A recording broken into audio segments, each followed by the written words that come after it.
சிவபெருமான் இவர் என்னப்பா பெறெல்லாம் வச்சிருக்கிறாரு கேட்டார். ஐயா கூட கேட்டார், தமிழ் வந்து தேயம் தேயம் சொல்றான், தமிழ் தேயாதியா அப்படின்னாரு. அது வளர்ந்து கொண்டே இருக்கிறாரு. அதனால தான் இந்த உலகத்திற்கு தமிழை கொடுத்த சிவபெருமான் தன்னுடைய தலையிலே வைத்திருக்கிறார்கள், பிறையை வைத்திருக்கிறார்கள்.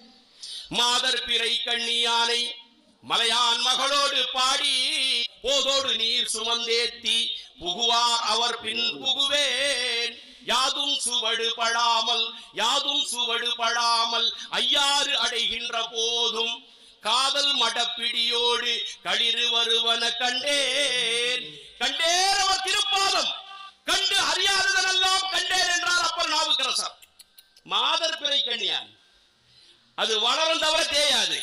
இந்த தமிழை கொடுத்தவன், இந்த தமிழ் வளருமே தவிர தமிழ் தேயாது. இப்பேற்பட்ட சிவபெருமானை காட்டினார்கள். இவர் என்னப்பா சொல்றாரு? நமச்சிவாய